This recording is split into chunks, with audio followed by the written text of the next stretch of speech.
Hi, everyone. Welcome to the inaugural edition of the Keep It Simple, Get Stuff Done webinar and podcast. I'm Arjen Marleveld, your host, and the goal is to find new and interesting ways to get stuff done for your business.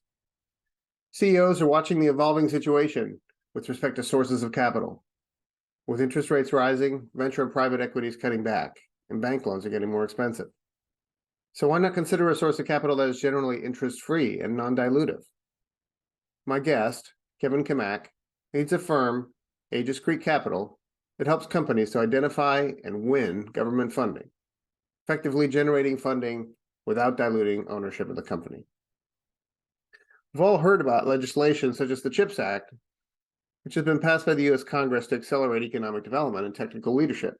The amounts of money are substantial, in the trillions of dollars, but the goal is to provide incentives for companies to develop the U.S. economy and to create new jobs. Obviously, this money is primarily available to U.S. companies, but companies outside the U.S. can also qualify if they can show how their activities will benefit the U.S. economy. It's a complex topic, but Kevin knows the subject well and provides a clear overview of how it all works and how CEOs can add this major source of capital to their portfolio. He starts out by telling us how he got into this field. The way I got into this business, I was a scientist. I used to run a research lab for a technology company down in San Diego. And part of my job was to develop new products. And being a scientist and not knowing anything about product, I actually ended up working with a lot of startups in the area on small government grants. Right? We brought in the gravitas and the kind of commercialization potential, and they brought in the ideas, and we could transition them to product. So after doing that pretty successfully for a couple of years, I was able to leverage that process and get the Department of Defense through DARPA to invest $25 million in some technology that we were developing. So that got me into the government side pretty extensively. And then I left. I was an entrepreneur for several years, and then worked with a management consultancy in Silicon Valley, whose focus, I ran their clean tech practice, and their focus was government strategy and non-dilutive funding. And then in 2020, I started Aegis Creek. Okay, that's great. Well, can you give us an example of how this works? Tell us about a success story here. I've worked with a lot of companies over the years. I think the most interesting one is a solar company that we worked with when I first started at the management consultancy. We helped them get some money from the Department of Energy to develop some manufacturing technology. This was an early stage company, had kind of stalled out, wasn't moving anywhere, didn't have any prospects. Anyway, so we actually marketed what they were doing to the Department of Energy. We knew there were programs coming up. And we convinced the program managers to put in a topic related to what they were doing. We then went through the competitive bid process, won them roughly $7 million. Right? And then we leveraged that funding to go to a state and get a $200 million manufacturing incentive package. They were able to take that incentive package and the work on the DOE funding and get themselves acquired for hundreds of millions of dollars. Wow! So they were happy. They were very happy. Yeah. So the funding events were dollar for dollar accretive to the enterprise value of the company, which was in the tens of millions prior to the acquisition. And then post acquisition, this is really interesting, is that the company that acquired them went back to the state, quadrupled the amount of manufacturing incentives, and then got themselves acquired for billions of dollars. Okay. So Wow. At the end of the day, everyone made quite a bit of money, and we had a great impact on the industry simply by going out and getting some government funding for a small project. So sounds like there's quite a bit of money available, whether it's at the federal or the state level. What kind of money are we talking about? Yeah. So the dollar numbers are really staggering. So the federal government spends 70% of the budget, which is $6.5 trillion every year, on a category called grants and fixed programs. Probably a third of that goes to incentives, grants, loans, and other things that companies would be eligible for. So $2 trillion. And then if you look at recent legislation that's passed, the Bipartisan Infrastructure Law, Inflation Reduction Act, and the CHIPS Act together add an additional $2 trillion potential investment. So Pretty soon you're talking real money. yes. What about the state level? So at the state level, it varies from state to state, but it's important to note that this, taken together, all of the states spend the same amount as the federal government, and together federal and state funding is about half of GDP. And most of the money that states spend, other than the stuff they spend on salaries, right, is spent on economic development activities, which is basically paying companies to create jobs. Okay. So if I'm a CEO of let's say a mid-sized tech company, and I want to get me a slice of that money, what do I have to do? Well, there's many different ways you can go about it, but if you haven't done any work with the federal government before and you don't know what you want to do or what they're interested in, first thing you would do is do a kind of brutal self-examination of what am I doing? What is my technology? What innovations do I have? How am I going to create growth and economic activity, and how am I going to be competitive, right? And then you would want to do the same level of research on the federal side, reading legislation, reading RFPs, looking into the mission of various agencies, right, to find something that's aligned. Once you've found some alignment, then you would want to go and do a bunch of shoe leather marketing to agencies and stakeholders in DC.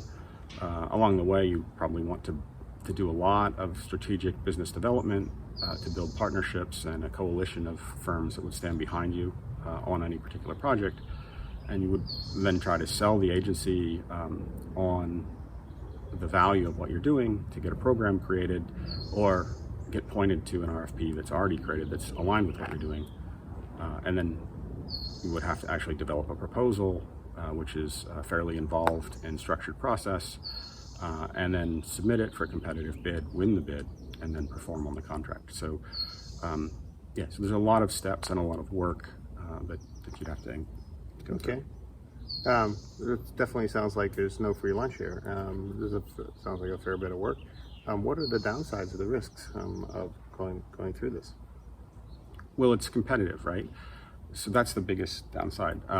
The federal government and state governments in general are not, for political reasons, are constrained from saying, we're going to endorse this company or that company, right? So anything that you do with the government at the end of the day, in order to get funding, except under very specific circumstances, you're going to have to compete with somebody else, right? So that there's the danger that you're going to do all this work and it's not going to work. The other danger is look, this is a lot of work, right? There's a lot of rules. There's a lot of competing interests and a lot of misinformation, right? So you can go down a rabbit hole. You can have many staff working on this and spend a year or two doing it and find yourself actually getting nowhere, right? So I think that's the biggest risk. Right.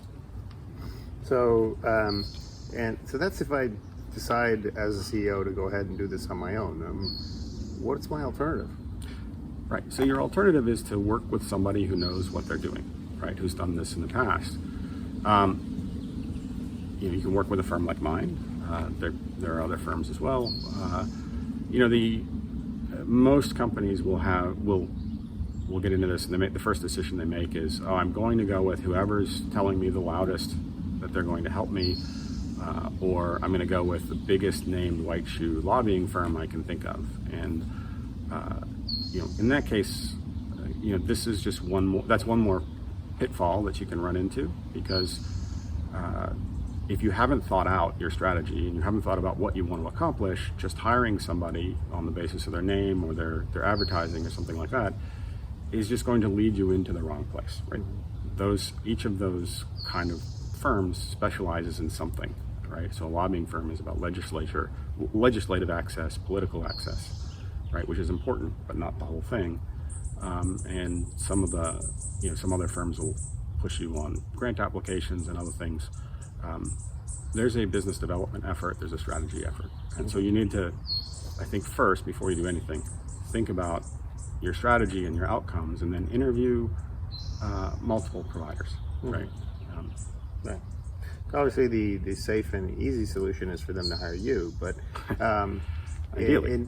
in terms of the things to look at when you're selecting a firm, what would be the key things you'd suggest they should be looking for? So there's a couple of things that I would look for in a firm, right? So, one is experience. What have they done in the past, and is it aligned with the outcomes that I want? The second is, what are the services that they offer? So there's many different levels of service that you can get from a partner in this. If for example, for what we do, we're very hands-on. We have a very strategic focus. We make everything very collaborative. We try to make sure that things are highly aligned from day one. So we're built to succeed from the beginning, and that when we've got things implemented, that we've created something that has momentum and can continue to create value over time, right? There are other firms out there that are just focused on projects, or individual single events. So you have to decide which is right for you. Do I just want to go after an opportunity once, or do I want to create something that has lasting value? Yeah, got it. All right. Now, as we're on the theme of no free lunch, if I do it myself, there's obviously a fair amount of work involved. But if I retain one of the various kinds of companies you described, what should I be expecting this to cost? Right. Well, it depends on the firm, right, and it depends on the project itself, right. So the smaller the project or the earlier stage the development is, the overall costs typically are lower. There's different ways people charge for these things. So if you're going with a lobbying firm, for instance, lobbying firms are kind of ethically challenged when it comes to things like success fees. So they typically charge fixed fees, and they're not inexpensive. And then you can have a firm like mine. We have a hybrid model, which is a success fee and a fixed fee, because we do a lot of business development work, right? And so we want to make sure our interests are aligned both in the short term and the long term. And then there are other folks who do success fee only work, although generally I find that to be a red flag, because the incentive is not there for them to help you be successful, but rather for them to create a big book of business and take a statistical win. In terms of the kinds of different opportunities, I mean, it sounds like there's a very, very broad range. Could you kind of give us a brush description in terms of, what kinds of different things the government is prepared to fund? I'm guessing things like defense and energy, but what else?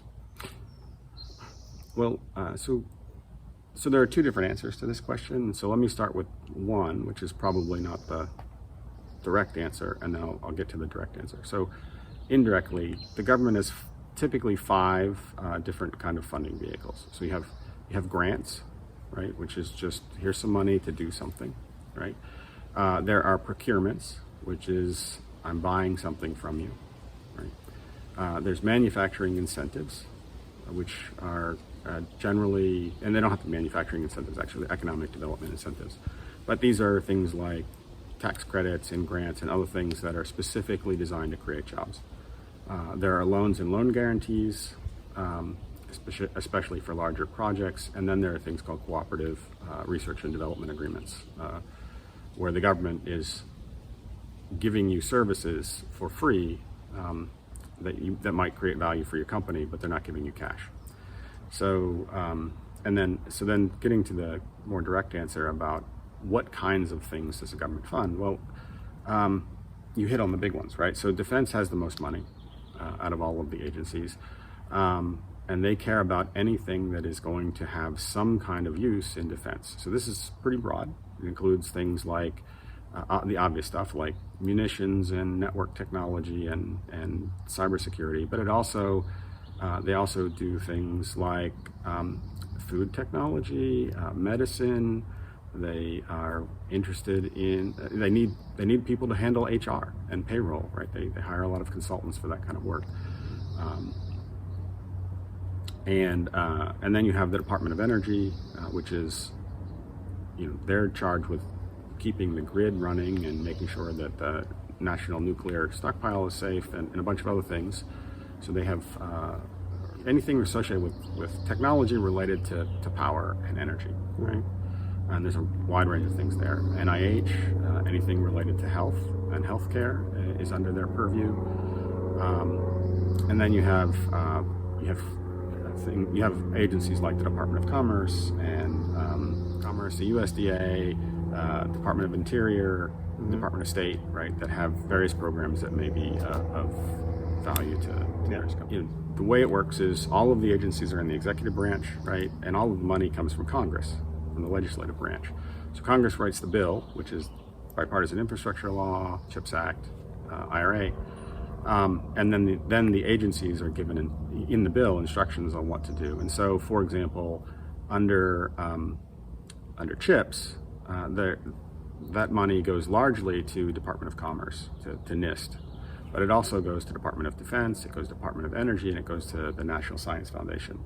And once they have the funds, part of their job is to figure out how do I spend it, right? In some ways they're restricted. So for example, NIST has a CHIPS program office now, and they've got a set of manufacturing incentives, what's called a NOFO, a Notice of Funding Opportunity out, right?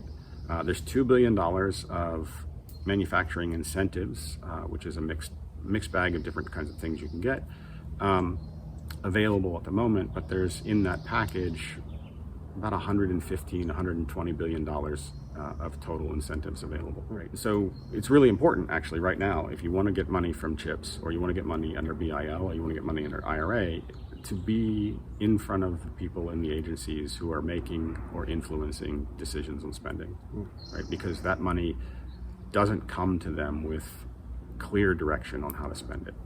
It comes with, here's the constraints, now you guys figure out what to do. Look, that was really helpful, and I'm sure there'll be some people with questions and wanting to get in touch with you, and we'll have your contact details in the show notes. But to wrap up, I'd like to ask you to tell us about one book, piece of music, movie, play that has really influenced you. Well, there's actually three, and so the big one's the stock answer, which is good to great, right? So that Jim Collins' concepts about brutal introspection and building momentum, right, and bringing stuff together, putting stuff together to so that you're focused on growth and you maintain that growth over time. That's really important, and that's part of what we see as one of the values in government funding and non-dilutive funding. I would also say, so Patrick Lencioni's 5 Dysfunctions of a Team has been really transformative for me. And Glenn Ross, just from the standpoint of, realizing that everything is a sale, and you've got to keep doing it every day, right? Every word out of your mouth. And that includes going to the government and even going internally to your team and talking about your projects. Right? So. Okay, thank you very much. This is Kevin Cammack, who joined us today from Aegis Creek Consulting, telling us about how you can access all that government money that's sitting there waiting for you to take advantage of it. So thanks very much, and see you next time.